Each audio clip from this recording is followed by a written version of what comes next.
바리케이트를 쳐야 합니다. 언론 양심의 역사를 이어갈 언론의 바리케이트를 칠 때다.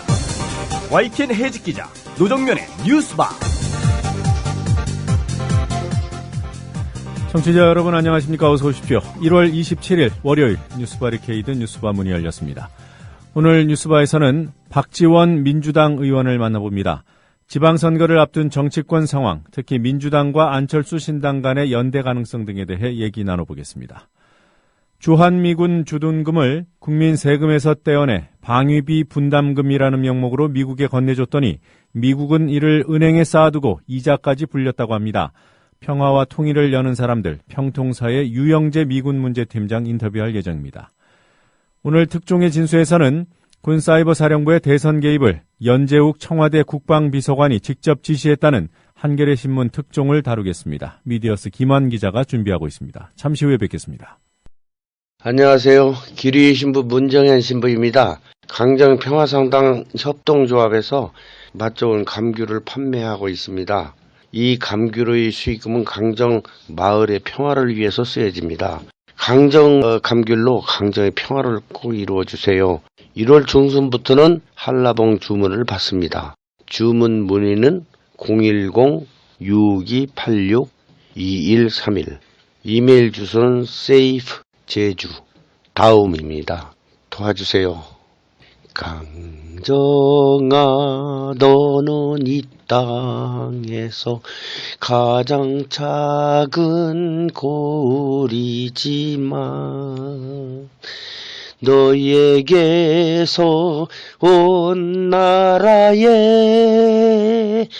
평화가 시작되리라. 조합은 스토리텔링님 신청 광고입니다. 겨울철 최고의 별미 과메기. 고기 한 점에 마늘 쪽파를 얹고 미역줄기로 둘둘 감아 초장을 찍어 먹는 환상적인 맛. 피부엔 탄력을 주고 성인병 예방과 숙취에도 좋은 과메기. 포항 죽도어시장 상인 협동조합이 포항 구룡포 덕장에서 천연 동결 건조 방법으로 말려 꼬들꼬들하고 맛깔나는 최고의 과메기를 국민TV 조합원들에게 특별 판매합니다. 이거 뭐길래 이렇게 맛있나요? 포항 구룡포 과메기입니다.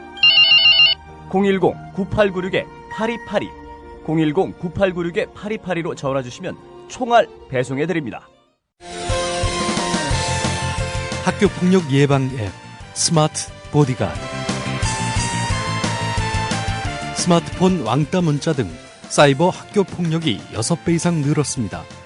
학교폭력은 언제나 욕설, 모욕, 협박과 같은 폭력 문자를 동반합니다. 그런 학교폭력 문자만을 감지하여 부모님께 알려드립니다. 미리 알면 예방할 수 있습니다.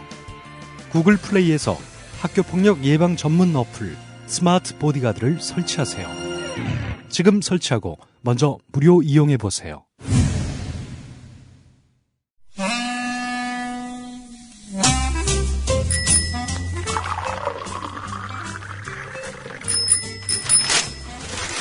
아침 신문 귀로 읽으세요. 김영민의 조간 브리핑. 네, 오늘 아침 신문들은 어떤 뉴스에 주목하고 있는지 김영민 PD와 함께 조간 신문 펼쳐보도록 하겠습니다. 안녕하세요. 네, 안녕하십니까. 네, 어떤 뉴스부터 볼까요? 네, 철새 보호 국제기구가 철새에 초점을 맞춘 한국의 조류 인플루엔자 대응과 관련해서 성명을 냈습니다. 철새는 원인이 아니라 희생자다, 이렇게 말이죠. 네. 그래서 한국 정부에다가 철새 보호를 위해 노력해 줄 것을 촉구했습니다. 이 기구의 이름은 동아시아 대양주 철새 이동로 협력기구인데요. 저병원성 조류 인플루엔자는 야생 조류에서 자연적으로 발생되지만 고병원성 조류 인플루엔자는 일반적으로 좁은 공간에 비자연 친화적 환경에서 자라는 가금류한테서 볼 수 있는 질병이다.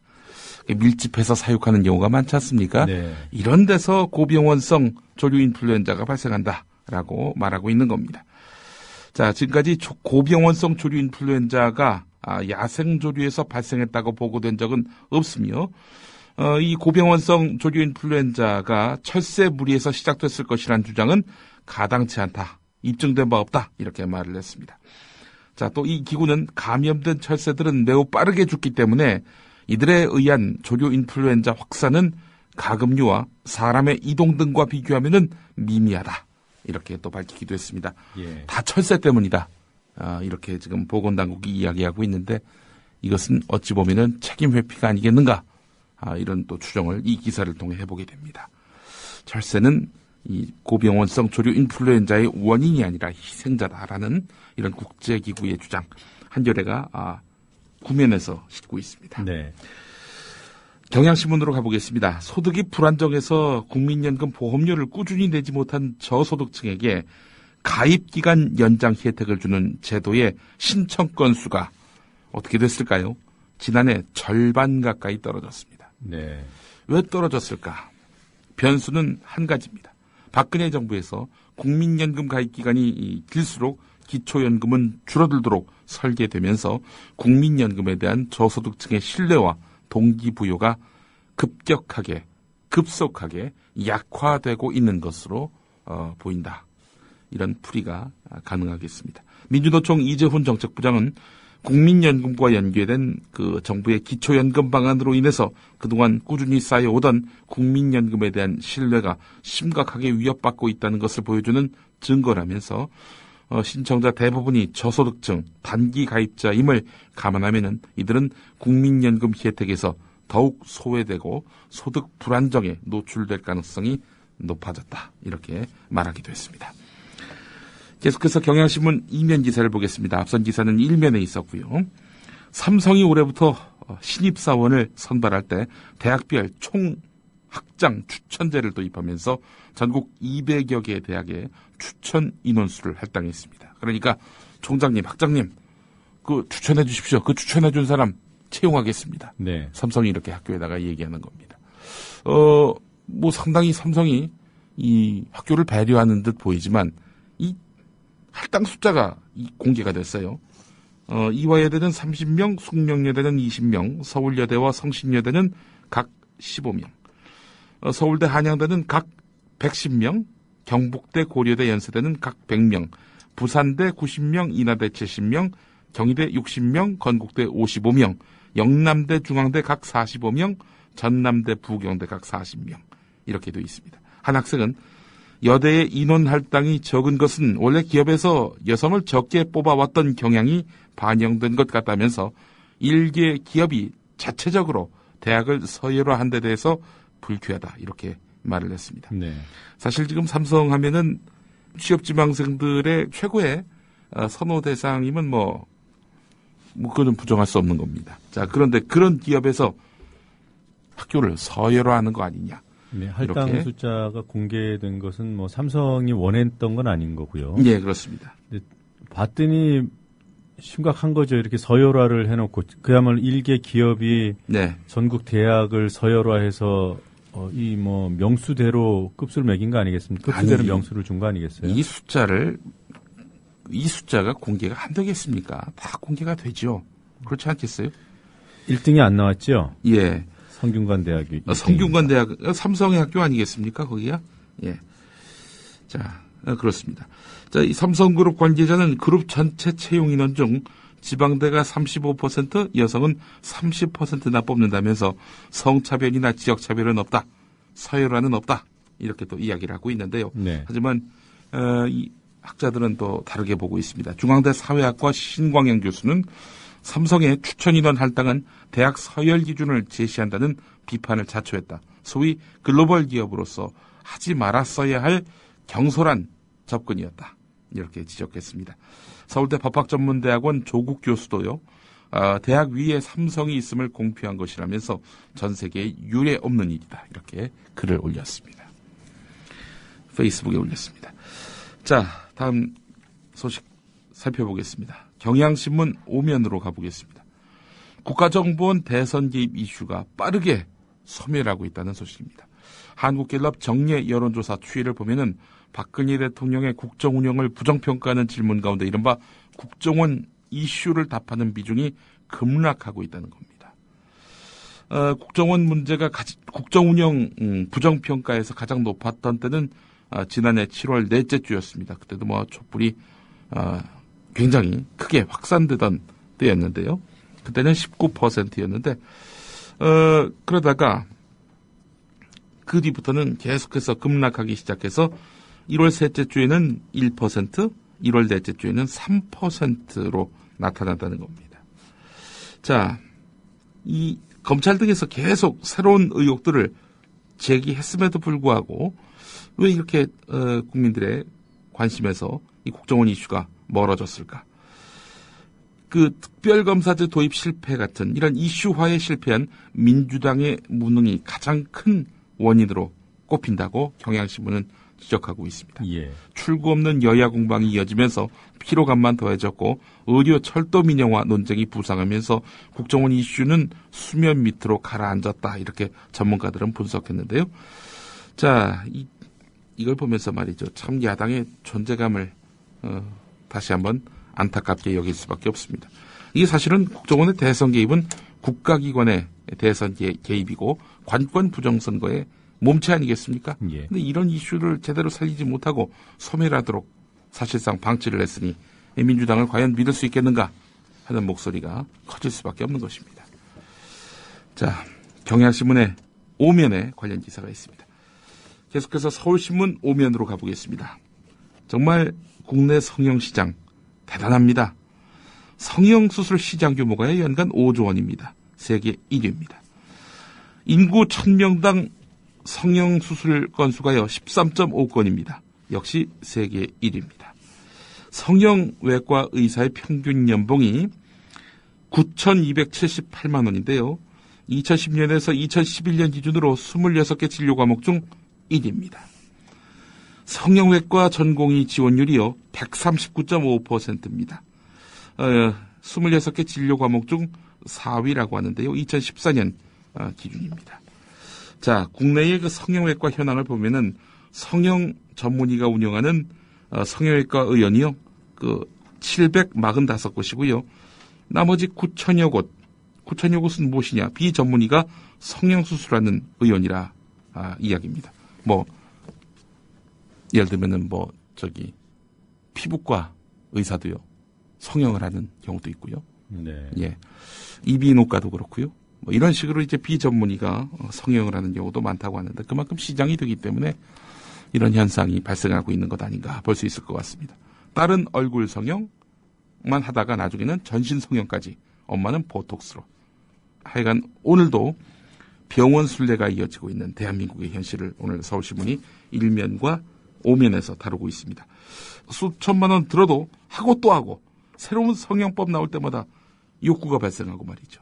서구 기준에 맞춘 그런 열등감의 소산 아니냐. 이런 식으로 예뻐지려면 성형해야 한다라는 발상 자체부터 성형해야 한다. 이런 목소리들이 나오고 있다고 오늘 서울신문이 짚고 있습니다. 네. 자, 성형 중독뿐만 아니라 카드에 멍드는 대한민국의 현실을 짚은 세계일보 1면 기사도 눈길을 끕니다. 한국은 가히 신용카드 과잉사회다. 이런 이야기입니다. 빠르고 쉽게 빚을 내는 결제 수단이 가장 대중화한 나라다. 이런 지적도 제기하고 있는데요. 이번 그 카드사 개인정보 유출 사태는 신용카드 사용을 적극 권장한 그런 정부 정책과 무관할 수 없다는 그런 비판도 제기하고 있습니다.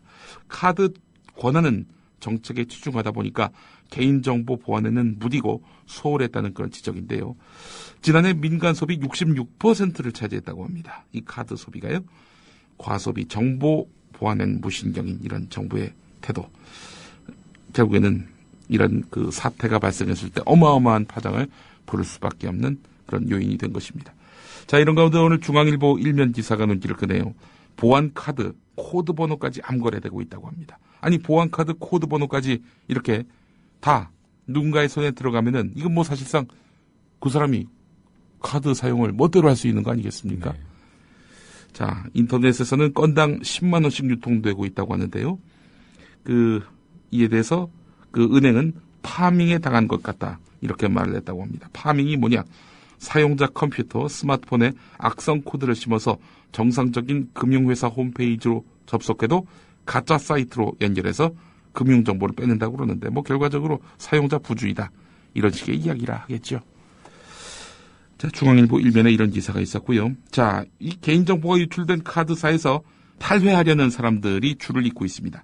이에 대해서 카드사들은 보상이 어렵다는 거짓 설명을 하면서 만류를 하고 있는데 이거 사실과 다르다고 합니다.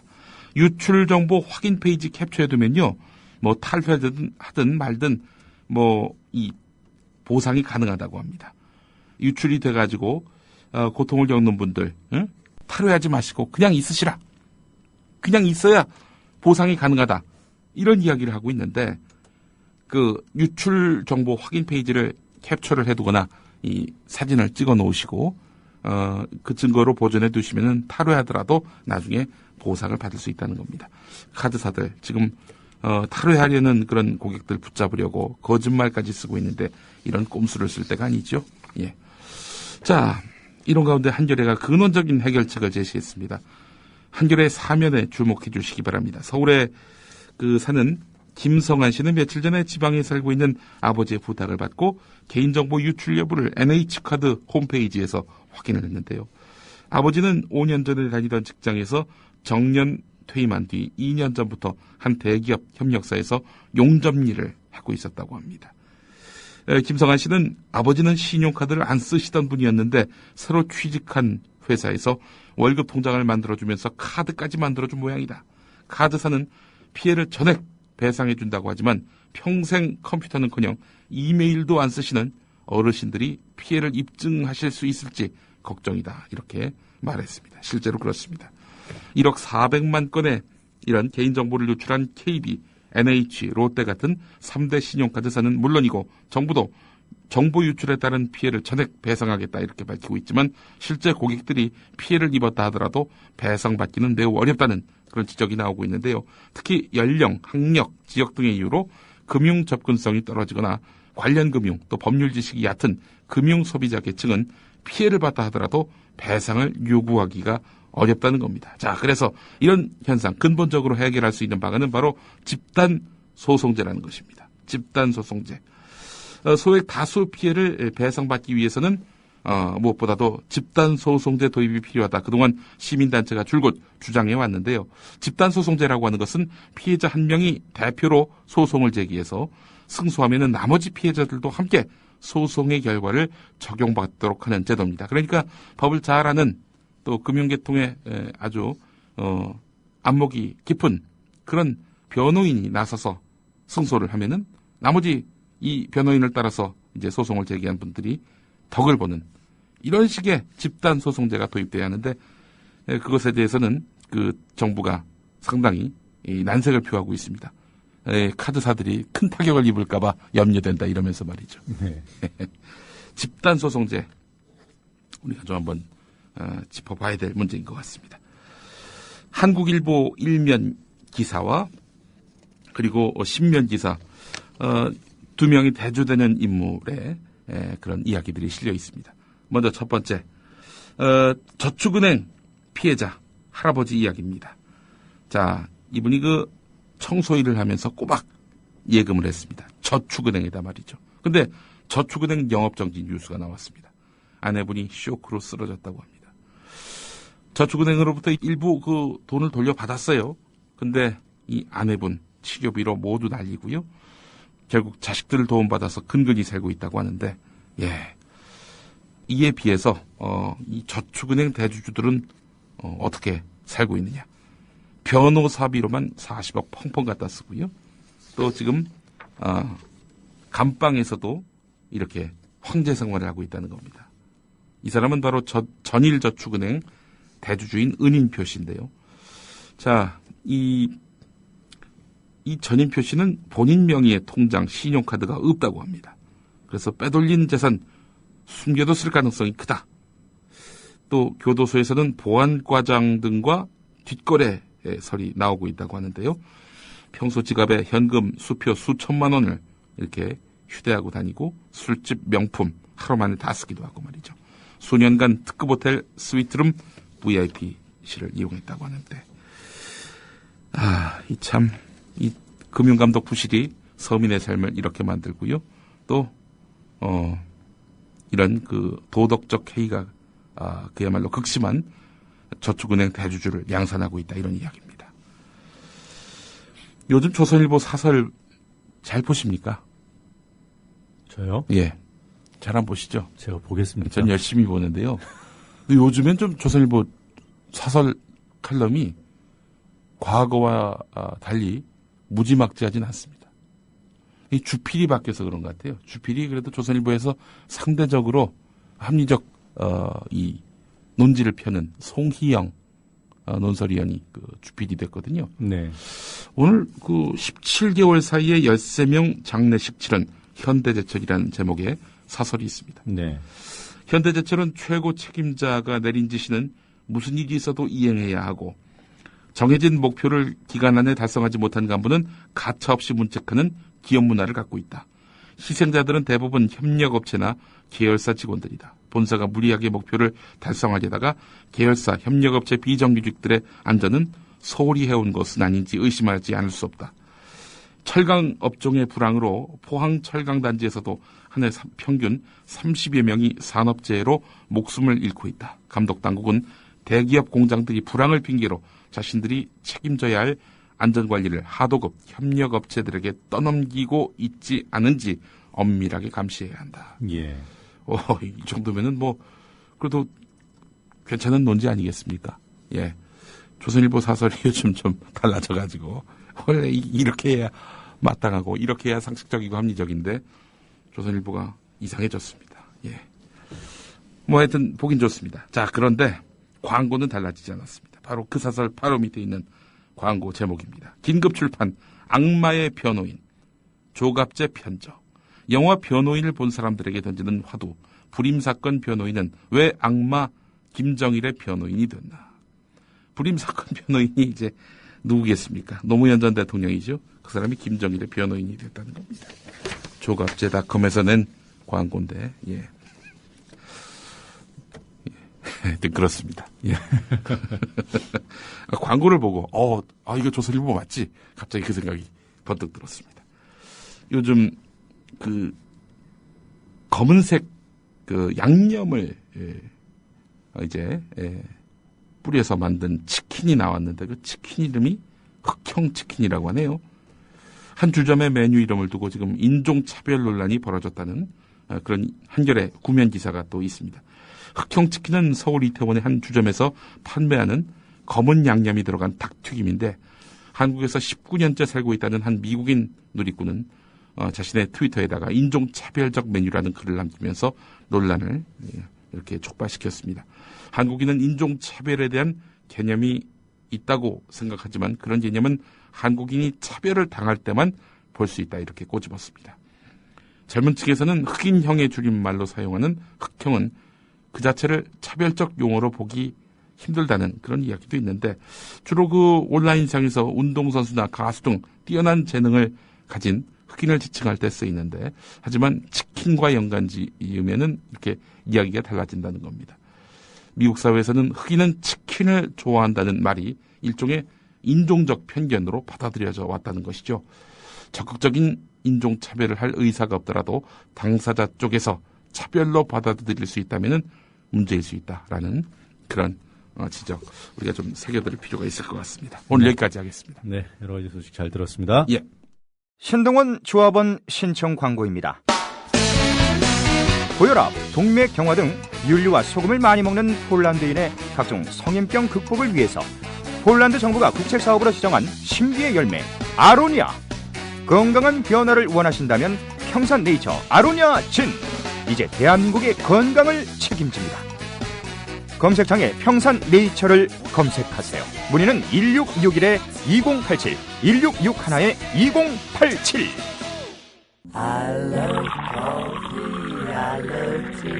500원으로 즐기는 나만의 커피. 원두 쇼핑몰 헝그리 커피.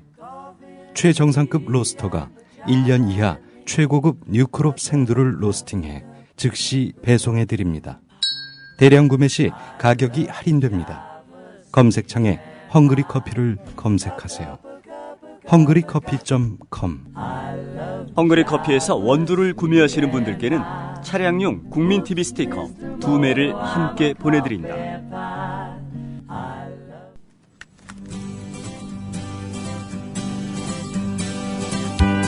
막간 퀴즈입니다. 황해도에 가족을 두고 온 85살 김세린 씨는 부모님 여기 가서 오빠가 여기 서울서 잘 살고 있더라 얘기해주라. 그럼 좀 기분이 내가 나르고. 이산가족 상봉을 둘러싼 남북한의 논의가 오늘부터 시작됩니다. 이산가족 상봉하면 1983년 KBS 프로그램이 떠오릅니다. 세계유산 등재 신청까지 추진했던 이 프로그램의 이름은 무엇일까요? 1번 우리는 만나야 한다. 2번 어머니 아버지 그 어디에 계십니까? 3번 이산가족을 찾습니다. 4번 잃어버린 30년. 정답을 아는 분은 답과 함께 연락 가능한 이메일 주소를 남겨주세요. 두 분을 추첨해 음반을 선물로 드립니다.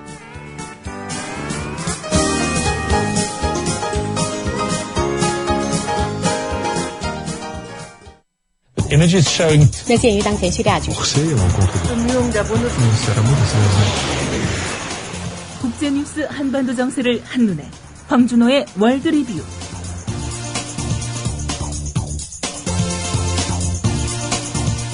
지구촌 소식과 한반도 정세에 관한 뉴스들 알아보는 시간입니다. 황준호 기자 나와 계십니다. 안녕하세요. 안녕하십니까. 이산가족 상봉 우여곡절 끝에 열리게 되는 건가요? 예, 이산가족 상봉 작년 가을에 다 합의됐다가 행사 며칠 남겨두고 무산이 됐었고, 또 올 초에 박근혜 대통령이 제안했다가 북한이 거부해서 그때 실망을 안겨줬었는데, 지난 금요일 밤에 북한이 전격적으로 이산가족 상봉 행사를 제안하면서 급물살을 타고 있습니다. 김정일 생일 다음 날인 2월 17일부터 한미 합동 군사훈련이 시작되기 직전인 2월 23일, 이 사이의 기간이 7일인데 이산가족 상봉은 6일이 소요되기 때문에 그 기간에 이루어질 가능성이 높습니다. 오늘 북쪽에다가 전화통지문을 보내면서 본격적인 실무 접촉이 이어질 걸로 보입니다.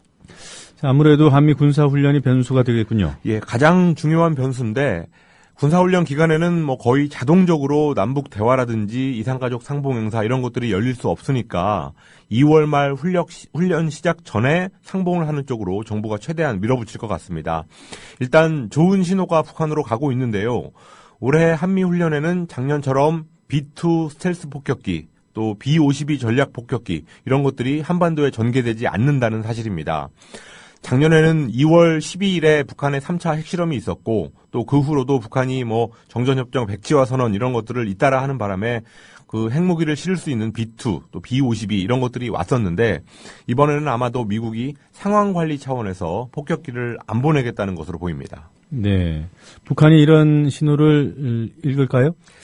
읽어야 될 것 같습니다. 북한이 상호 비방 중상을 하지 말자. 또 적대행위를 하지 말자 이런 걸 제안하는 이른바 중대 제안을 자기들이 했었고 또 지난 금요일에는 뉴욕 유엔 본부에 있는 신선호 대사도 기자회견을 해서 같은 말을 했기 때문에 한미가 보내는 이런 신호를 모른 척하기는 힘들지 않나 싶습니다. 한미 연합훈련의 규모는 북한이 가장 관심을 갖는 부분이라서 병력을 몇 명이 참가하느냐 또 어떤 무기들이 전개되느냐 이런 것들을 가지고 북한의 과거에도 간접적인 신호를 보내는 수단이었으니까 이번에는 이 신호를 알아차렸으면 좋겠습니다. 네. 근데 박근혜 대통령은 어떻게 된 건가요? 그 금요일 밤에 그 북한으로부터 이산가족 상봉 제안을 받고 바로 다음 날 좀 어긋나는 말을 한 것 같아요. 이게 문제입니다. 박근혜 대통령이 토요일에 미국 공화당의 유력 정치인 루비오 상원의원이라는 사람을 청와대에서 접견하면서 했던 말이 문제였는데요. 북한의 최근 행동에 대해서 유화적인 선전공세 이렇게 규정을 했고 과거에도 유화적인 선전공세 후에 북한에 도발이 있었다라는 말을 했습니다. 북한이 유화적으로 나올 때마다 조선일보가 좀 있으면은 곧 도발이 있을 거다 뭐 이런 식으로 내놨던 논리였는데 대통령이 그걸 그대로 받아서 말한 겁니다. 그런데 북한 전문가들은 대북 메시지는 일관되게 나가야 된다는 말을 하고 있습니다. 대통령의 말에서부터 또 휴전선에서의 군사적인 움직임 그리고 대북 정보기관의 말단 요원들의 어떤 말과 행동 이런 것들까지 한 방향을 보여야지 북한이 그거를 신호로 접수해서 자기들의 다음 행동을 결정하는데 대통령이 몇몇 사람들의 북한 해석에 의존해서 이런 말을 한다면 북한으로서도 혼란스러운 신호로 읽을 수밖에 없다는 겁니다. 뭐 북한뿐만 아니라 관련 정부의 부처에서도 대통령 발언에 아무래도 코드를 맞추지 않겠습니까? 그렇습니다. 박 대통령은 북한이 핵 문제를 해결할 수 있도록 나서야 된다라는 말을 이번에도 했고 요즘에 계속 이런 얘기를 하고 있는데요. 물론 북한이 해결에 나서야 되는 게 우선이지만 남쪽도 이 핵 문제 해결을 위해서 주도적으로 나서야 됩니다. 그렇지만 대통령이 마치 이걸 남의 일 얘기하듯이 이렇게 나오면 외교부 같은 곳에서도 육자회담을 성사시키려는 노력 이런 것들을 주도적으로 안 하고 그냥 북한의 행동 변화만을 기다리게 됩니다. 이런 점을 대통령이 모를 리가 없을 텐데 그러니까 결국은 이 대통령의 발언은 강경 발언이고 또 혼란스러운 신호를 준다. 이런 지적을 피할 수 없습니다. 네. 일본 공영방송 NHK 회장이 취임 기자회견에서 망언을 했습니다. 예, 작년 12월 말에 임명된 신임 회장 모미 가스토인데요.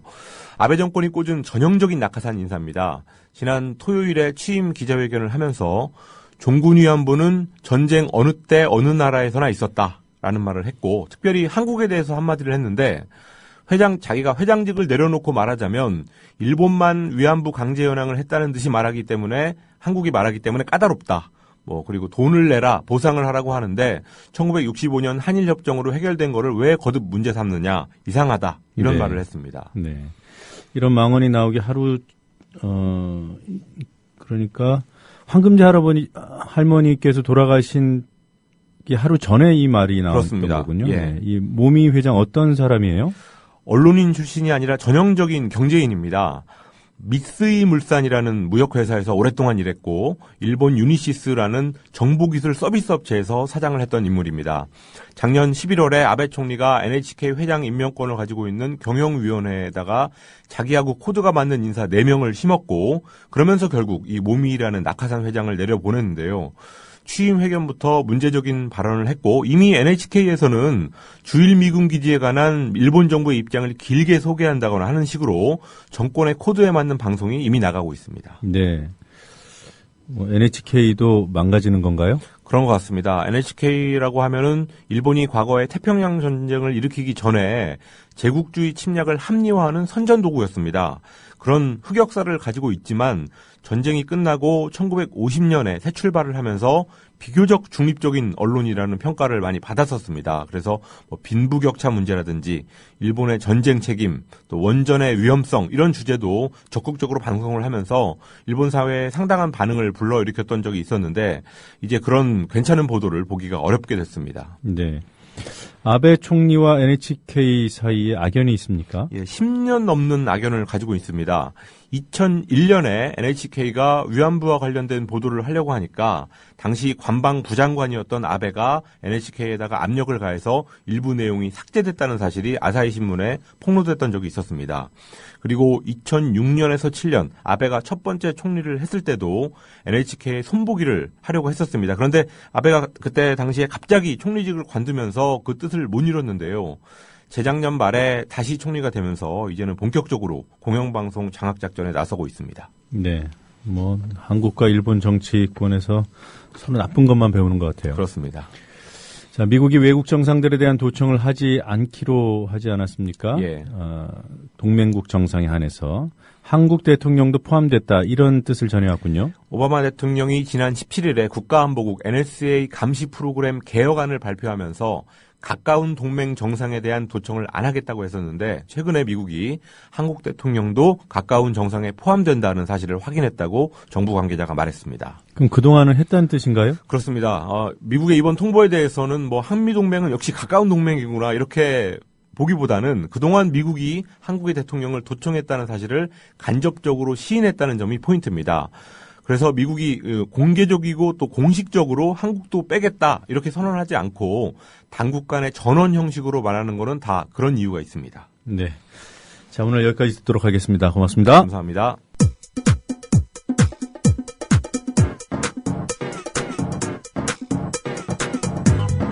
노정면의 뉴스바.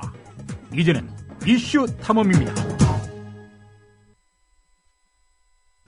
네, 지난주 금요일 김한길 민주당 대표와 안철수 무소속 의원이 점심 회동을 가졌습니다. 그들은 지방선거 연대에 대해서는 논의하지 않았다고 말했지만 새누리당은 선거연대가 회동의 목적이었다고 주장했습니다. 그날 밤 박지원 민주당 의원은 한 방송에 출연해 안철수 신당이 박원순 서울시장의 낙선을 목표로 하는 것 같다는 말을 했습니다. 어떤 뜻으로 한 말인지 직접 확인해 보도록 하겠습니다. 박지원 의원 전화 연결돼 있습니다. 박 의원님 안녕하세요. 안녕하세요. 목포에서 전화 받습니다. 네, 금기원래 오늘 서울로 오시나요? 아닙니다. 이번 이제 5일째 있는데요. 네. 앞으로 6일간 설이 끝날 때까지 계속 11일간 전라남도에 있겠습니다. 네, 뭐 설 때문인가요? 아니면 지방선거 때문인가요? 지방선거 때문에 민생 탐방도 하고 네. 호남 민심도 좀 그렇게 절박하다 이런 네. 것을 의미합니다. 네.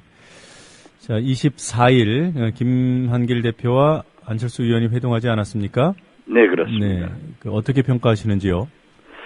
글쎄 우선 뭐 두 분이 만나가지고 지금 박근혜 대통령께서 공약한 오는 6월 4일 지방선거의 기초단체 공천제 유지에 대해서 네. 폐지를 했기 때문에 네. 공약을 했기 때문에 폐지를 촉구하는 그러한 촉구 또 그러한 집회가 있을 때 함께 한다라고 네. 하는 것은 어떤 의미에서 보면은 좋은 출발이라고 생각합니다. 네. 뭐 기대했던 어떤 성과들이 지지자들 사이에서는 있었던 것 같은데 좀 미흡한 게 아닌가 이런 평가들도 있어요. 아직은 무슨 그렇게 큰 합의가 이루어질 수는 없을 겁니다. 네. 왜냐하면 우리 민주당으로서는 사실은 좀 연대를 바라고 있고 네. 안철수 의원으로서는 신당을 이제 창당하고 있기 때문에 네. 연대는 있을 수 없다라는 의사를 표명해서 벌써부터 그러한 접점을 찾기는 힘들지만은 앞으로 이제 선거가 4개월 이상 남았지 않습니까? 예. 선거는 이기려고 하는 거기 때문에 그러한 서로 이기는데 이익이 된다고 하면은 자동적으로 연대로도 이어질 것 아닌가 이런 추측을 하면서 어떻게 됐든 그렇게 두 분이 만나서 공천제 폐지만이라도 네. 함께 투쟁하자라고 합의가 된 것은 저는 좋은 출발이라고 생각합니다. 네. 근데 공교롭게도 당일에 그 회동이 있었던 당일에 그 방송에서 박 의원께서는 이런 말씀하셨죠. 박원순 서울시장을 낙선시키는 것이 안철수 신당의 목표가 아니냐. 이런 취지의 발언으로 보도가 됐던데요. 그러한 얘기들이 정치권에 나와 있고요. 네. 실제로 그러한 것을 증명하는 여론조사도 오늘 아침 보도가 되고 있습니다. 네. 즉 리서치에서 전국 19세 이상 1000명을 조사를 했는데요. 네. 민주당과 안철수 신당이 합해져서 후보를 공천하면은 국민의 45.4%가 찍겠다. 네. 그리고 새누리당을 34.4% 찍겠다. 네. 이렇게 한 것은 벌써 국민의 여망이 야권은 최소한 단일화, 네. 연합연대하라는 것을 의미하고 있거든요. 네. 그러나 만약 3당 구도로 나갈 때는 새누리당이 승리하는 것으로 나타나요. 네. 그렇기 때문에 우리 국민 여망이 정권 교체를 위해서도 민주당과 안철수 신당은 함께 하는 것이 좋다 네. 하는 결론을 이미 내려주고 있습니다. 이런 것들을 보더라도 지금 현재 박원순 시장이 비교적 높은 평가를 받고 있는 서울시에 네. 구태여 안철수 신당에서 꼭 시장을 내겠다라고 하는 것은 곧 박원순 시장을 선거를 어렵게 하는 그러한 것 아니겠느냐. 그래서 정치권에서는 그러한 얘기가 나왔던 겁니다. 네. 그런데 앞서서 박 의원께서는 뭐 앞으로 시간도 좀 있고 서로의 어떤 정치 일정들을 소화한 다음에 필요가 있으면 연대 가능성이 있을 것이다 이렇게 보셨는데요. 네네. 서울시를 비롯해서 17곳 모두의 후보를 낸다는 안철수 신당 측의 입장은 어떤 앞으로 있을 야권 연대 협상에서 우위를 점하기 위한 카드 아닌가 이런 의미는 없습니까? 뭐 그러한 의미까지 저는 생각하지 않습니다. 네. 왜냐하면은 아무래도 안철수 신당은 새 정치를 표방하고 있기 때문에 예. 그런다고 하면은 후보부터 또는 공천부터 좀 새 정치답게 하는 것이 좋습니다. 네. 과거의 구정치처럼 모두 공천을 하고 얘기하는 것보다는 좀 더 다른 방법이 좋지 않을까 그런 생각을 해서 저는 물론 17개 광역단체 단장을 공천은 할 수 있겠지만은 네. 지금도 안철수 신당에 모여있는 특히 호남에서 출마를 원하고 있는 후보자들은 예. 민주당에서 실패한 인사들, 민주당 공천에서 낙천한 인사들, 기웃 주변 세력들이 모여들고 있거든요. 그래서 오히려 호남에서 안철수 태풍이 불다가 네. 오늘 또 일부 호남 언론사에서 발표된 것도 보면은 이제 광주에서도 안철수 신당이 훨씬 높은 지지도를 받다가 이제 오히려 민주당한테 졌고 네. 전남, 전북은 역시 안철수 신당이 앞서다가 이제는 월등하게 우리 민주당이 앞서고 있는 것을 보면은 네. 역시 그 후보자들이 그러한 새 정치에 부합되지 않는 분들이다. 이것을 웅변으로 증명하고 있다고 저는 봅니다. 네. 글쎄요, 민주당과 안철수 신당의 경쟁 결과가 어찌되든 일단 유권자들께서는 민주당에도 각성을 촉구하는 그러한 의미를 뭐 각종 여론조사 이런 걸 통해서 담아내고 있지 않습니까? 당연히 그렇습니다. 우리 민주당이 갤럽 여론조사에 의거하면은 78%의 국민이 민주당이 야당답지 못하다. 네. 또 민주당원과 민주당을 지지하는 세력에서도 72%가 민주당이 야당답지 못하기 때문에 지지하지 못하고 있다. 예. 이렇게 나타나는가 하면은 오늘 아침 그 리서치에도 만약 3당 구도로 가면은 네. 새누리당이 34.1%, 안철수 신당이 30.4%, 네. 우리 민주당이 13.6%밖에 지지를 받지 못합니다. 네.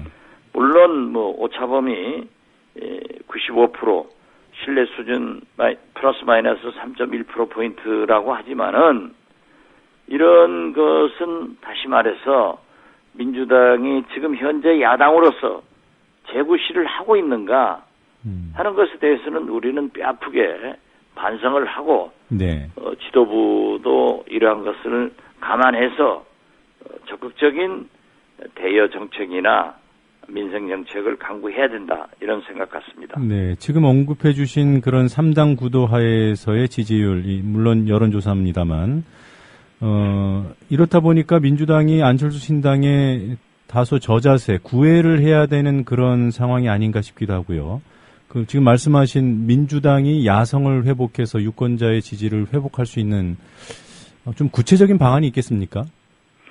글쎄요, 뭐 지금도 국회에서 현안만 하더라도 또 2월 국회에서 얼마나 효과적으로 대여 투쟁을 해서 예. 국민을 위해서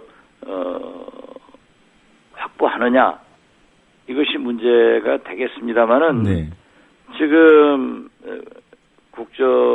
대선 특검이랄지 국정원 특검이랄지 국정원 개혁 댓글 사건의 재판 네.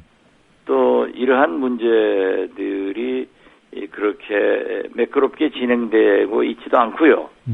또 이번에 그 많은 정보 유출 문제에 대해서도 김한길 대표나 전병환 대표는 국정조사를 요구했고 네. 새누리당에서도 국정조사를 마다할 리 없다고 했다가 어제 갑자기 청와대의 지시를 받았는지 모르지만은 국정조사를 할 필요 없다. 네. 이렇게 빼버리고 또 지금 AI도 전국적으로 확산되고 있기 때문에 참으로 난감하기 그지없습니다. 네. 그렇지만은 앞으로 4개월 이상이 선거가 남아있고 또 우리 민주당은 민주당대로 그 사이 혁신과 정부 여당의 견제를 잘 했을 때 네. 또다시 민주당을 지지해 주리라는 그런 막연한 기대도 있습니다. 네. 자, 지금 안철수 신당 측은 앞으로 신당 창당이라는 대단히 주목도가 높은 정치 일정을 앞두고 있지 않습니까? 그렇습니다. 예, 거기에 중요한 역할을 하고 있는 사람이 바로 윤여준 공동의장인데요. 민주당이 윤여준 의장을 내친 거나 다름없다 이런 취지의 말씀을 하셨죠. 내친 거라고는 볼 수가 없겠지만은 네. 우리 민주당에 들어와 계시는 분인데 네. 우리 민주당에서 거기에 합당한 대우를 하지 않고 네. 방치하니까 그러한 결과가 있지 않는가 이런 생각도 같습니다. 네. 지금 우리 광주 국회의원 박주선 의원만 하더라도 일부 보도에 의하면은 네. 안철수 신당으로 접촉을 하고 있다. 이런 걸 보고 저도 전화를 했어요. 예. 그래서 절대 가서는 안 된다. 라고 얘기를 했지만 상당히 민주당에 대한 불만도 가지고 있었습니다. 또 제가 원내대표 할 때 전라북도 남원의 강동원 의원과도 합의를 했어요. 예. 우리 민주당에 입당을 하기로. 네. 이랬는데 지금 현 지도부에서 과연 그걸 잘 접촉을 하지 않고 있더라고요. 그래서 박주선 의원이나 강동원 의원도 네. 지금 현재 무소속으로 남아있을 때는 존재감이 없는 것 같지만 네.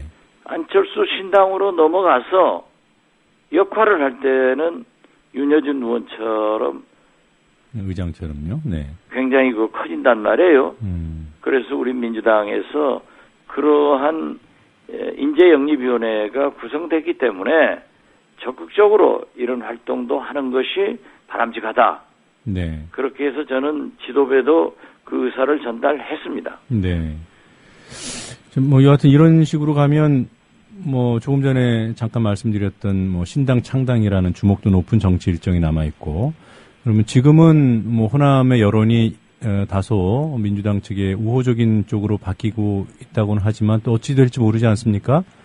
그런데 제가 볼 때는요. 네. 안철수 신당의 새정치라는 게 국민들에게 마치 박근혜 대통령의 창조경제처럼 네. 무슨 개념을 설명해주지 않고 있습니다. 그리고 안철수 신당, 안철수 의원 자신도 국민이 바라던 대로 부산 영도에서 김무성 의원을 이겨서 오라고 했지만 네. 당선되기 쉬운 노원 을구로 갔고 또 지금 현재 국민은 어떻게 해서든지 박근혜 새누리 정권과 차기 대통령 선거에서 야권으로 정권 교체를 해야 된다. 여기에 목표를 둬야 되거든요. 그렇게 하기 위해서는 야권이 단결하고 예. 야권의 취약 지역인 안철수 의원의 고향인 부산과 영남 네. 여기에서 이겨와야 되는데 안철수 의원은 자꾸 야권의 강세 지역인 호남과 에서는 다 먹고 수도권에서는 경쟁하려고 한다고 하면은 과연 안철수 새정치는 정권 교체를 위해서 이 나라 민주주의를 발전시키려고 하는데 목표가 있느냐? 과거 구정치처럼 의석을 확보하는데 네. 목표를 두고 있느냐 하는 이런 것도 상당히 지탄을 받고 있고요. 네. 더더욱이 지금 현재 안철수 의원의 이것도 아니고 저것도 아닌 이런 정치 행보, 더 나아가서는 새정치를 지향한다는 안철수 신당이 제가 모두에도 말씀드렸지만은 민주당에서 실패한 인사들을 뽑아가는 예. 그리고 기초단체장이나 광역의원 등만 하더라도 민주당에서 낙천한 기우 세력, 주변 세력만 뽑아간다고 하면은 그렇게 큰 임팩트가 없을 거예요. 예. 자, 좀 더 구체적인 거 몇 가지만 더 여쭤보도록 하죠. 그 민주당이 뭐 안철수 신당의 새 정치가 모호하다고 해서 여론이 좋아질 것 같지는 않고요. 좀 더 적극적이고 구체적인 좀 각인될 만한 일을 해야 되지 않을까. 그 일례로 뭐 2월 국회에서 나름대로 성과를 내야 된다고 말씀을 해주셨는데요. 구체적으로 2월 국회에서 한 가지만 집중해서 얻어낸다면 민주당은 어떤 걸 얻어내야 된다고 보십니까? 저는 김한길 대표가 약속한 대로 예. 특검에 대해서 직을 걸고 하겠다고 했기 때문에 예. 반드시 이 나라 민주주의를 위해서도 특검은 이루어져야 되고 네. 또 선거가 얼마 남아있지 않기 때문에 기초단체에 대한 공천제 폐지 네. 이건 박근혜 대통령이 새누리당에서 약속한 겁니다. 네. 또 국민 여론을 보더라도 거의 60%가 기초단체의 장과 의원은 공천제를 폐지해야 된다. 네. 그것을 원하고 있기 때문에 이러한 몇 가지는 얻어내야 된다고 생각하고 네. 이 정보 유출 얼마나 큰 국민 민생에 막대한 지장을 주고 있습니까? 또 정부의 잘못이 나타나고 있지 않습니까? 네. 이러기 때문에 국정조사 등으로 국민을 안심시키는 조치를 해서 최소한 박근혜 정부가 책임을 지는 그런 개각의 모습을 보일 정도로는 요구를 해서 관철시켜야 된다고 생각합니다. 예. 제일 첫 순위에 꼽아주신 그 특검 부분이요.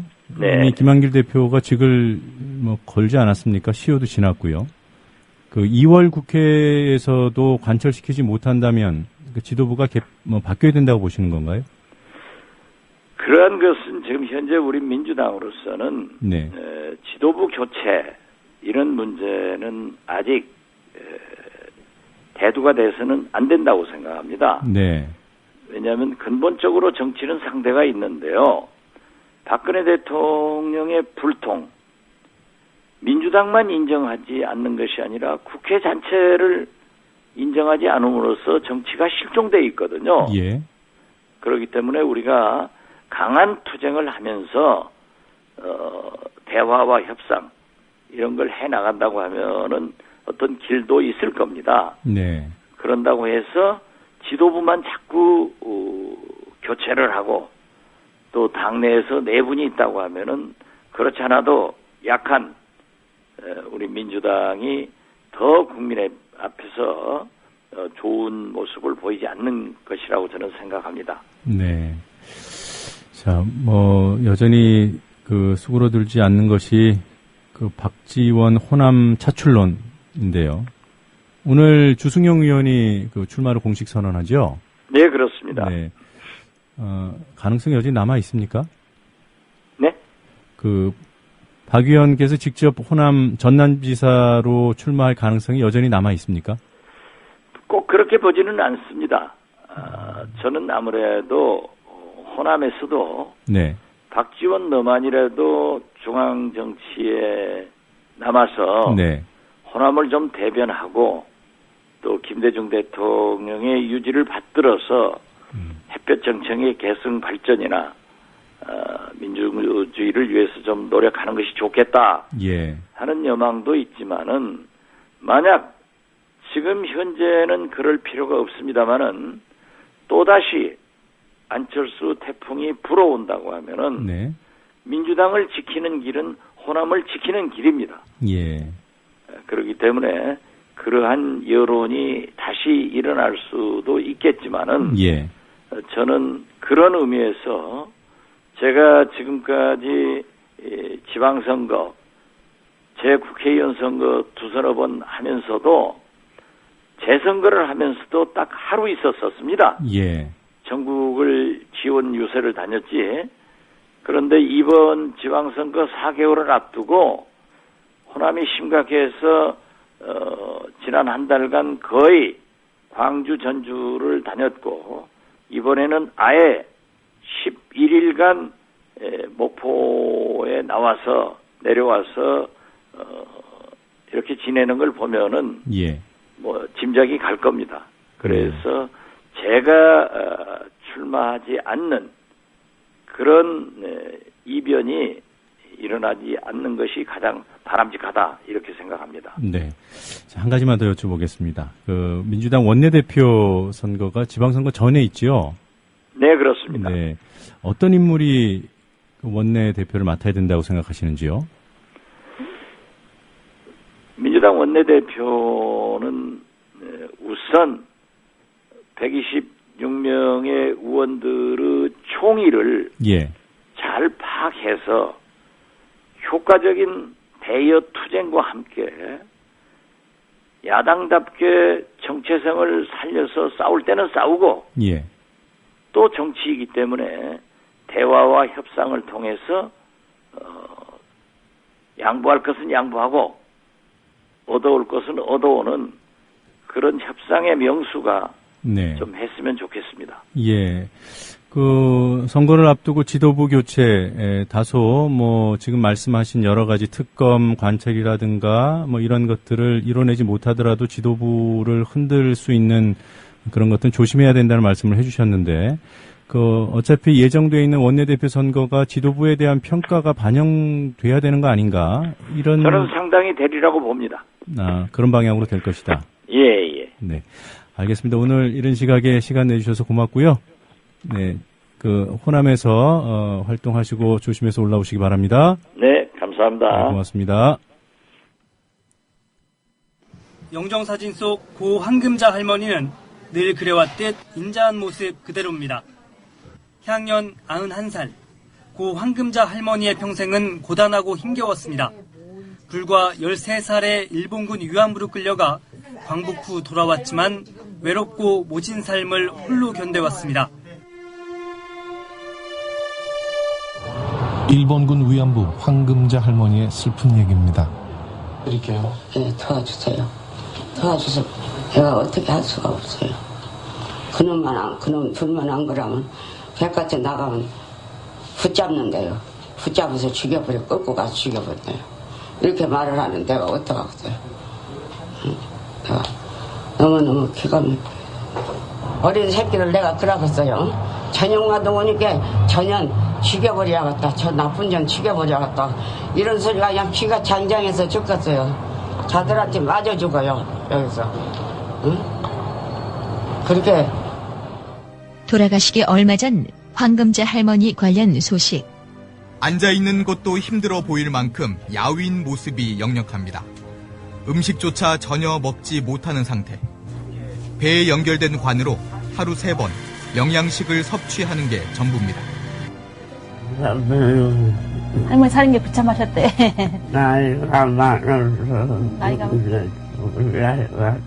나이가 많아가지고 죽을 날이 다가 이렇게 말씀하시네요. 지난 2006년부터 3차례에 걸쳐 장학금 1억 원을 기탁했습니다. 정부에서 지원하는 생활안정지원금과 폐지를 모아본 값진 돈입니다.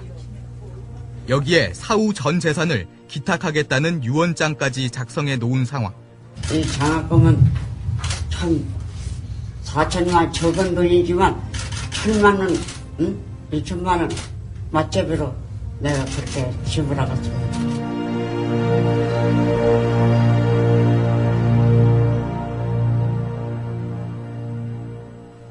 이렇게 세상을 떠난 할머니들이 진심 어린 사과 한마디라도 들었다면 맺힌 한이 조금이나마 덜어졌을지도 모릅니다. 하지만 사과는커녕 망언만 이어지고 있습니다. 이번 망언의 장본인은 일본 공영방송의 수장인 NHK 회장입니다. 위안부는 전쟁했던 나라마다 있었지요. 독일도 프랑스도 그랬습니다. 한일 조약으로 다 해결했는데 왜 한국은 이 문제를 되풀이하는지 모르겠어요. 이상합니다. おかしいでしょ.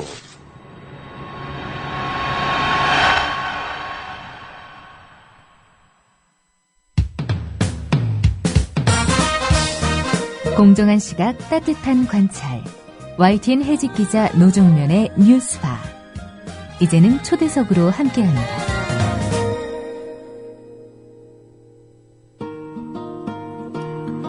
주한미군이 한국에 주둔하는 데 필요하다고 해서 국민 세금을 떼어준 돈이 쌓이고 쌓여서 이자까지 불어나고 있습니다.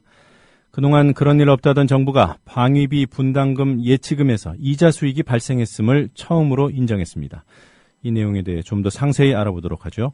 평화와 통일을 여는 사람들, 평통사의 유영재 미군문제팀장 전화 연결합니다. 유영재 팀장님 안녕하세요. 예, 안녕하세요. 자, 이 방위비 분담금 예치금에서 이자 수익이 발생했다. 이 사실은 누가 인정한 거죠? 예, 한미 당국이 이번에 이제 9차 방위비 분담금 협상을 하면서 그 과정에서 이 사실을 인정한 것으로 알고 있습니다. 아, 그러니까 한미 협상 과정에 서로 그 내용을 파악했던 거군요. 네. 이 밖으로 알려지게 된 건 어떤 계기죠? 지난주에 동아일보에서 관련 사실을 이제 보도하면서 이게 이제 밖으로는 알려지게 됐죠. 네, 정부도 인정하고 있습니까? 네. 네. 자, 그동안 평통사에서도 그렇고요. 이 주한미군의 이런 예치금 문제, 또 그로 인한 이자 발생 문제 쭉 문제 제기를 해오신 거죠? 네. 그럼 그동안은 정부가 거짓말을 해온 건가요? 예, 지난 7년 동안 저희가 이자 발생했으니 이 사실을 밝혀라고 했는데 한미 당국이 일관되게 이자 발생하는 사실이 없다라고 계속 거짓말을 해왔죠. 네. 지금까지 집행되지 않고 쌓여있는 그 분담금이 얼마나 되는 거죠? 미국이 현재 우리 국민 혈세를 빼돌려서 쌓아놓은 게 현재 남아있는 것만 7,100억 원 정도가 됩니다. 네. 7,100억 원. 네. 이미 더 많이 남아있었는데요. 네. 상당 부분 쓴 것이 이 정도입니다. 예, 썼다는 것은 주둔을 위해서 쓴 게 아니라, 미군기지 이전 비용으로, 이제 2사단 이전 비용으로 빼돌려 썼습니다. 사실은 이것은 불법이거든요. 그러니까 미국이 한국하고 협정을 맺으면서, 기지 이전 협정을 맺으면서, 2사단 이전 비용은 미국이 내기로 이렇게, 협정을 맺고, 우리 국회도 비준 동의를 그렇게 했는데, 자기들 돈 내기 싫으니까 우리 국민 혈세를 빼돌려서 이 2사단 이전 비용으로 이제 사용하기 위해서 축적해 놨던 것이죠. 네. 그동안은 우리 정부에 양해가 있었던 건 아닙니까? 예, 양해가 있었다고 이야기를 하는데 이게 이제 1,200만 원 이 정도가 아니고 수조 원에 해당하는 정도의 돈이거든요. 이 정도라고 하면 국회 비준 동의를 거쳐야 되는 것이고 한미 양국 간에 별도의 협정을 맺어야 되는 건데 이런 법적 절차가 전혀 없습니다. 한마디로 말해서 한미 당국이 양해했다고 하는 것은 아무런 법적 근거가 없는 불법이죠. 네, 만약에 양해를 했다 하더라도 국회 비준을 거쳐야 되는 대상이다 이렇게 보시는 거예요. 예, 그렇군요. 이자는 얼마나 불었습니까? 저희가 이제 이 문제와 관련해서 국가를 상대로 해서 이제 손해배상 청구를 했어요. 왜냐하면 방위분담금 협상을 잘못해서 국민에게 손해를 끼쳤다. 이렇게 해서 이제 손해배상 청구를 했는데 그 과정에서 그 중요한 자료를 확보했죠. 이 방위분담금을 운용하는 과정에서 축적금을 운용하는 과정에서 이자가 발생했다라고 하는 것인데 2006년, 2007년 합쳐서 566억 원을 이자를 발생시켰다는 것을 이제 저희가 확인을 했고요. 이거를 2002년부터 이제 미국이 축적을 해왔는데 2013년까지를 확대 적용을 해보면 이자 소득이 최소한 3천억 원을 넘을 것으로 이렇게 추산이 됩니다. 네. 그러면 우리가 준 돈을 가지고 이렇게 이자를 불렸으니까 그 돈은 미국 정부의 돈이 되는 건가요? 지금 미국 정부가 이 이자 소득을 얻은 것으로 저희가 확보한 자료에는 나와 있습니다. 네. 이 돈을 관리하는 절차가 조금 특이한 것 같아요. 네. 커뮤니티 뱅크라는 명이 나오던데요. 어떻게 관리가 되어 왔습니까? 이제 커뮤니티 뱅크라고 하는 것은 미군 영내 은행인데요. 미국 정부하고 뱅크 오브 아메리카라고 하는 뭐 유명한 은행이 있지 않습니까? 네. 이 양자가 계약을 맺어요. 그래서 이제 해외 미군의 그 자금을 네. 금융 업무를 대행하는 그런 기관으로 커뮤니티 뱅크라고 하는 것을 이제 설립을 했죠. 네. 그래서 이제 우리가 방위분담금을 주면 커뮤니티 뱅크, 미국 영내 은행인 커뮤니티 뱅크가 이걸 이제 관리를 하는데 이 커뮤니티 뱅크가 이제 돈을 거기다 그냥 그대로 둔 곳이 아니라 네. 계열 회사격인 뱅크 오브 아메리카 서울 지점이 이 자금을 투자를 합니다. 네. 그래서 여기서 부동산 펀드 등에 투자해서 이제 이자 소득을 얻어서 커뮤니티 뱅크한테 이제 이자 소득을 주면 커뮤니티 뱅크는 미국 정부로 이거를 송금한 것으로 이렇게 알려지고 있습니다. 그럼 단순히 돈을 예치해 놓고 있는 것이 아니라 그냥 쉬운 말로 하면 돈놀이를 한 거네요. 그렇죠. 예. 재투자를 한 거군요. 우리 국민 혈세를 빼돌려서 그것을 축적해 놓고 돈놀이를 했다. 그리고 그 이자 소득을 미국 정부가 얻었다. 이게 이제 사안의 이제 기본적인 흐름이죠. 네. 근데 과거에 비슷한 사안이 터졌을 때 이 부분은 미국 정부 돈이기 때문에 과세할 수 없다. 뭐 이런 네. 얘기가 언론 보도에 나오던데요. 네네. 구체적으로 어떤 내용입니까? 예, 저희가 이제 이 사실이 알려진 게 처음으로 밖으로 알려진 게 2007년부터거든요. 네. 그래서 이 보도가 나온 직후에 서울지방국세청에 탈세 신고를 했어요. 네. 미국이 탈세를 했다. 2007년에요. 네. 그런데 2008년 말에 서울지방국세청이 저희에게 이제 결과를 통지해 왔는데 뭐냐면 비과세 통지예요. 그러니까 그 이자가 나오긴 했지만 과세를 하지 않는다. 왜냐하면 커뮤니티 뱅크는 미 국방부 소속이기 때문에 그렇다. 이렇게 이제 그 결과를 알려왔죠. 그럼 그때 문제 제기를 할 때는 네. 은행이 이자 수익을 그러니까 한국에 들어와 있는 미국 은행이 네. 이자 수익을 얻었으니 거기에 과세를 하라 그랬는데 예. 이것은 미국 정부의 돈이기 때문에 과세 대상이 아니다. 그렇게 이렇게 얘기했던 이제 거죠. 과거에는 국세청이 그렇게 주장을 했는데 네. 이자 소득이 이제 최근에 이제 있다는 게 밝혀졌잖아요. 네. 근데 이제 이번에는 180도 다르게 커뮤니티 뱅크는 민간 상업은행일 뿐이기 때문에 우리하고 미국 정부가 우리하고는 관계가 없다. 네. 그러니까 뭐 이자 소득 발생했는지 안 했는지 우리는 모르고 우리는 네. 받은 바 없고 커뮤니티 뱅크가 받았는가 보다 이런 식으로 지금 180도 다른 얘기를 하고 있는 거죠. 그래요. 네. 우리가 상식적으로 생각하면 우리가 돈을 은행에 맡기고 거기서 생기는 이자는 우리 돈이잖아요. 맡긴 사람 돈이잖아요. 그렇죠. 그러니까 근본적인 원천은 이제 우리 국민 혈세이고요. 네. 이 돈이 이제 주한미군 사령부로 넘어갔고 네. 주한미군 사령부가 이제 그 대행인 커뮤니티 뱅크를 통해서 이제 이 자금을 운용을 했기 때문에 예. 직접적인 예금주는 주한미군 또는 미국 정부지 않습니까? 네. 그런데 지금 한미 당국 얘기는 이 예금주가 돈을 이자를 수취한 게 아니고 그 대행자가 이자를 얻었다 이렇게 얘기하는 이제 지금 궤변을 늘어놓고 있는 거죠. 이해가 좀 안 되네요. 네. 그래서 지금 들킨 마당에 드러난 마당에는 그렇죠. 그러면 뭐 과세만 하면 되는 거 아니냐 이렇게 네. 얘기가 나오는 거군요. 예. 지금 이제 왜 그 국세청은 미 국방부 소속이라고 커뮤니티 뱅크를 얘기하고 네. 그다음에 요번에 이제 이자 소득이 밝혀진 뒤로는 왜 한미 당국이 민간 상업은행이라고 얘기하는가 이 부분은 좀 다시 좀 부연 설명할 필요가 있겠는데 네. 처음에는 이제 세금 문제를 이걸 제기를 했을 때는 미국에게 세금을 물리지 않기 위해서 네. 이제 국방부 소속이면 세금을 안 물거든요. 그러니까 그런 식으로 이제 답변을 하더니 네. 이번에는 이 미국 정부가 이제 이자를 얻었다는 사실을 숨기기 위해서 네. 커뮤니티 뱅크는 민간 상업은행일 뿐이다 이렇게 이제 이야기를 하는데 사실은 커뮤니티 뱅크는 이제 이 두 설명 자체가 다 틀린 주장이에요. 왜냐하면 커뮤니티 뱅크라고 하는 것은 한미 소파상 초청 계약자 신분이거든요. 지위가. 네. 초청 계약자라고 하는 건 뭐냐면 미국 정부와 계약을 맺은 상태에서 주한미군의 어떤 공적 업무를 대행하기 위해서 네.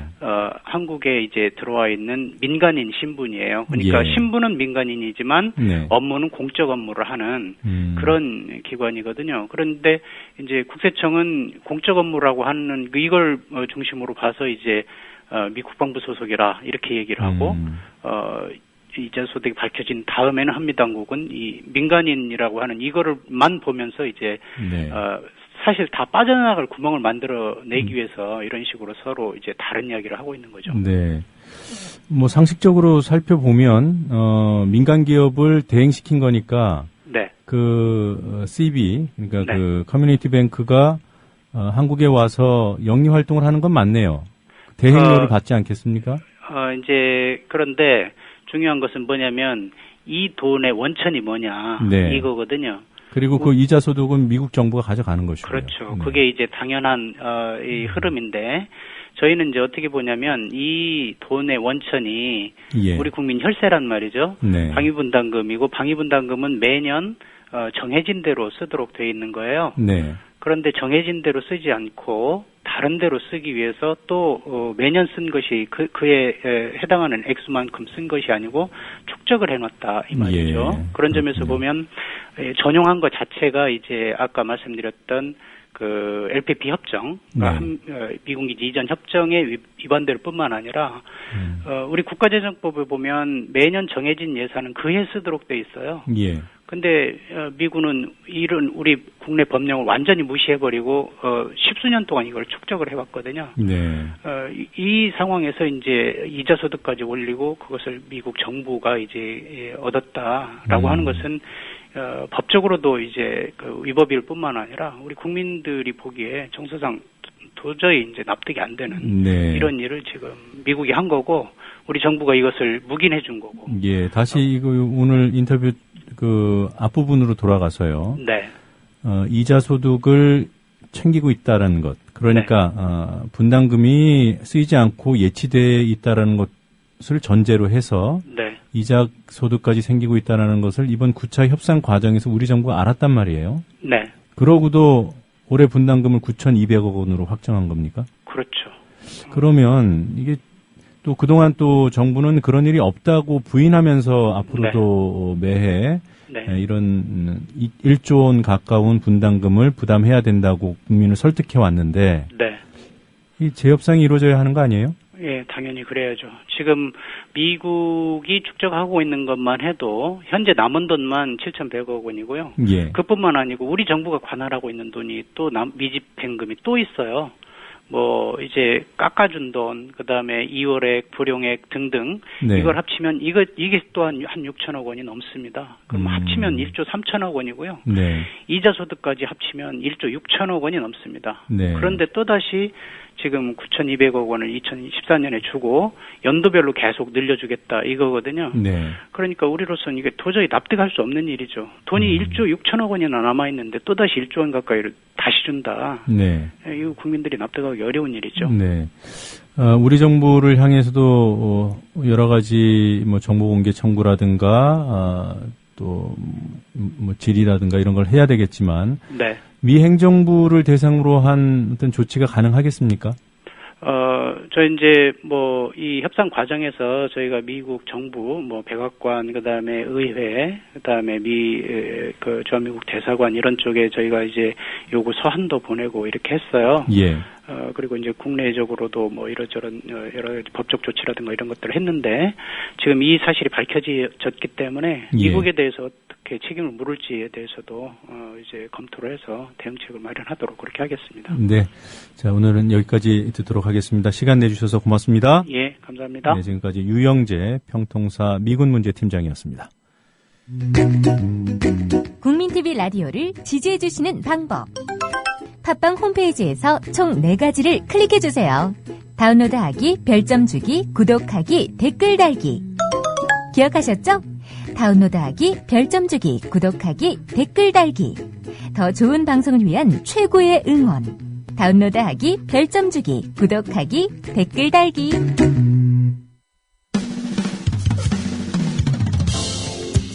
지금 여러분께서는 YTN 해직기자 노정면이 진행하는 국민TV 라디오 노정면의 뉴스바를 듣고 계십니다.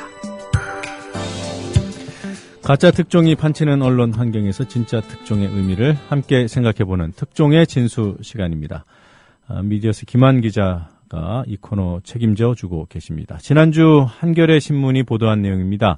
박근혜 정부의 국방비서관 연재욱 국방비서관이 사이버 사령부의 대선 개입 활동을 지시했다는 사실을 단독 보도했습니다.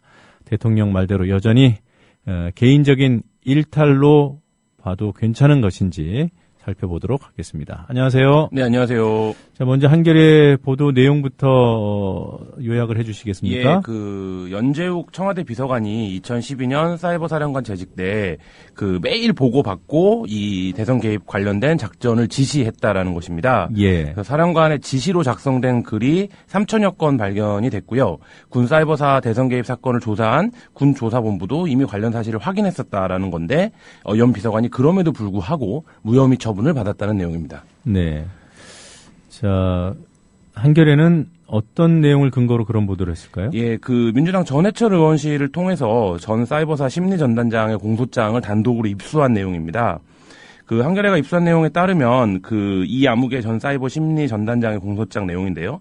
연 비서관은 사령관으로 재직하던 2012년 이 전 단장한테 전날 인터넷 사이트와 SNS의 주요 이슈에 대해서 매일 아침 보고를 받고 심리 전단의 대응 여부와 방향을 결심이라는 내용 하달을 통해서 지시했던 것으로 나옵니다. 그래서 이 전 단장의 지시로 작성된 글이 공소장에서 확인된 것만 트위터에 2,867건, 인터넷 블로그 글은 183건에 달하는 등 이 연 비서관이 이제 전방위적으로 사건을 개입을 조율해 갔다, 이렇게 볼 수 있는 내용입니다. 네, 그러니까 2012년 대선 총선 이 국군 사이버 사령부 심리전단의 활동을 총괄적으로 지휘했다, 이렇게 볼 수 있겠군요. 네, 한겨레는 그래서 이제 보도에 지휘했다는 점을 확인해주는 내용이라는 문구를 넣었습니다. 그러니까 연 비서관이 관련된 내용을 지휘했다라는 것이 거의 확실하다라는 언급으로 보이고요. 근데 이제 이게 재밌습니다. 군 조사본부와 군 검찰은 연 전 사령관을 딱 한 차례 참고인으로 조사한 뒤 현재까지 형사처벌 여부조차 결정하지 않고 있습니다. 후임자 역시 형사처벌 여부를 결정하지 않고 있는데, 이 두 양반이 어쨌든 재직했던 시절 후임 사령관은 옥도경 사령관입니다. 이유가 사이버사의 심리 전단이 가장 활발하게 활동을 했던 시절인데, 최종적인 책임을 군 검찰이나 조사당국이 내용을 확인한 후에도 묻지 않은 그런 상황입니다. 네. 그러니까 다시 한번 확인하자면 지금 말씀해 주신 내용, 한겨레가 보도한 내용은 군 공소장에 나온 거죠. 네, 검찰에. 그렇습니다. 네. 공소장에 쓰여진 내용이 그러니까 트위터 글 2,867건, 네. 또 인터넷 블로그 글 183건. 네. 자, 조직적인 비호 세력 또는 배후가 있지 않고서 아무리 사령관이라지만 원스타잖아요. 예. 원스타 혼자서 이런 일을 할 수 있을까요? 네, 바로 그 점인데요.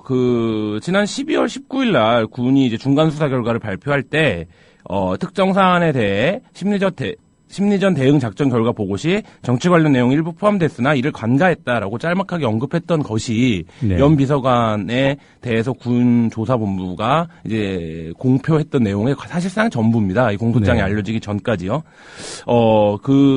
조사본부가 이런 식의 수사를 했다라는 건 결국엔 연 비서관을 보호하자라는, 아까 말씀하신 대로 연 비서관이 군 최고 책임자가 아닙니다. 그러니까 어쨌든 지시를 받고 움직이는 사람이고요. 직제상 하면은 했다고 볼 수밖에 없고요. 군 조사본부가 조직적으로 이 과정을 은폐했고 결국에 공소장이 나오기 전까지는 연비서관 관련된 내용이 전혀 알려지지 않은 것도 사실 연비서관을 이렇게 둘러싼 어떤 보호 장막이 있다라는 생각이 들고요. 연비서관이 굉장한 배짱을 보입니다. 그래서 한겨레 등의 보도에 따르면 자료를 직접 삭제 지시를 하고 KT에 전화를 해서 당시 이제 530단이 사용 중인 인터넷 IP 대역도 변경할 것을 지시를 했습니다. 그리고 이 주소에 대한 그래서 수사가 이제 이후에 불가능하게 됐는데, 이런 내용들도 연 비서관이 당시 사령관이었지만 단독으로 할 수 있는 일이 아닙니다. 그래서 이런 것들을 정황을 감안했을 때 조직적인 비호나 배후 없이는 여러 가지로 불가능한 행위를 했고 또 이제 수사였다, 이렇게 보여집니다. 6대 하드디스크에 저장된 자료 삭제 이후에 또 노트북 전체 60대를 초기화하고 또 IP 대역 변경 지시. 이게 댓글 의혹이 일어난 뒤라면 연재욱 씨가 청와대에 있을 때 아니에요? 그렇죠. 지금 이제 그 대목인데요. 연재욱이 죄송합니다. 연재욱 비서관이 박근혜 정부 들어서 굉장히 승승장구를 시작합니다. 그래서 대선 당시인 11월 국방부 정책기획관으로 승진을 하고 이후 4차례 업무차 청와대를 방문하는 이례적인 기록을 세웁니다. 그러니까 그 국방부 정책기획관이 단독으로 청와대를 4번이나 방문 업무차 협의에 들어간다라는 것은 네. 뭔가 대단한 일이 아니면 사실 설명이 안 되는 거고요. 당선 이후에는 박근혜 대통령 인수위원회 전문위원으로 활동을 했고요. 박 정권이 출범한 이후에는 청와대 국방비서관으로 초고속 승진을 했습니다. 근데 이 양반, 언론들은 이 양반의 승진 과정이 전반적으로 미스터리다 이렇게 지적을 하고 있습니다. 네. 노무현 정권 때 청와대 행정관으로 근무를 했었는데요. 이 전력 때문에 계속 승진해서 누락됐었다고 합니다. 2010년 갑자기 이제 2년 퇴직을 조건으로 한 임기제 준장으로 승진해서 초대 사이버 사령관이 된 것이고요. 2012년에는 그러니까 원래는 사이버 사령관이 되고 퇴직을 했어야 되는 조건이었는데 네. 2012년에는 다시 임기제 소장으로 승진을 하게 되는 겁니다. 그러니까 계속적으로 스텝을 밟아서 올라가다가 결국에는 지금 청와대까지 입성을 하신 분인데요. 군 내부에서는 그 박근혜 라인도 아니면서 별까지 달고 개국공신이 됐다 이런 비아냥들이 있다라는 보도도 나오고 있습니다. 네. 네티즌들은 국방 역사상 최초로 댓글 전투에서 승리한 공신이다 이런 냉소까지 보내고 있는 상황입니다. 예, 댓글 전투 공신. 자, 그러니까 지난해 대선 때는 사이버 사령부 사령관이 옥도경 씨로 네. 바뀌었고요. 그런데 그 전에 쭉 그 사이버 사령관으로서 이런 댓글 활동을 지시해온 연재욱 씨가 그때는 대선 직전에 국방부로 갔군요. 예, 대선 직전에 국방부로 갔다가 인수위원회를 거쳐서 바로 청와대로 들어간 케이스입니다. 네, 그 별을 하나 더 추가로 단 것은 네. 11월에 국방부로 가면서. 네, 그렇죠. 네, 그 이후에 네. 인수위원회 전문위원, 그 이후에 국방비서관. 네. 지금도 국방비서관입니다. 네, 그렇죠. 그러니까 영화 부당거래에 보면 네. 그 천호진이 황정민 에게 부당한 거래를 지시하면서 이런 얘기를 하는데 이게 뿌리와 바로 부딪히되는 거다.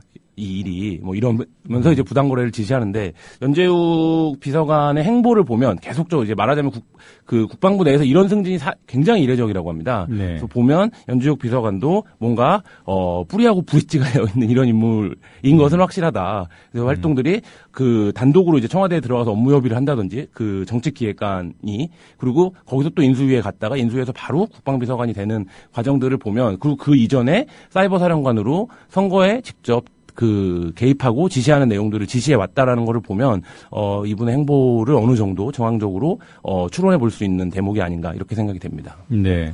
여튼 여러 가지 의혹과 사실이 섞여 있는데요. 이게 사실을 다시 한번 짚어보면은 대선 당시인, 대선 직전인 지난해 2012년 11월에 국방부 정책기획관으로 승진한 직후에 4번이나 청와대에 혼자서 방문했다는 거. 네, 업무차 방문이죠. 네, 그 다음에 공소장에 그런 지시한 글의 내역이 나와 있다라는 사실. 그 이후에 매우 이례적인 초고속 승진을 거듭해왔다는 사실. 현재도 청와대 국방비서관으로 재직하고 있다는 점. 네. 여기까지가 사실인 거죠. 네, 그렇습니다. 네, 알겠습니다. 자, 미디어스 김한 기자와는 오늘 방송으로는 마지막으로 만나는 날이 될 것 같아요. 제가 네. 다음 달부터는 TV 개국에만 전념하도록 돼 있고요. 앞으로도 뉴스바에서 좋은 내용 많이 소개해 주시기 바랍니다. 네, 그동안 감사했습니다. 네, 고맙습니다. 네, 오늘 퀴즈 정답 말씀드리겠습니다. 이산가족 상봉과 관련해서 1983년 KBS에서 프로그램을 방송을 했습니다. 이 프로그램 제목이 무엇이냐는 문제였습니다. 정답은 3번 이산가족을 찾습니다 였습니다. 자, 뉴스바 월요일 순서 모두 마치도록 하겠습니다. 저는 내일 아침 7시 30분에 다시 찾아뵙겠습니다. 청취해 주신 여러분 고맙습니다.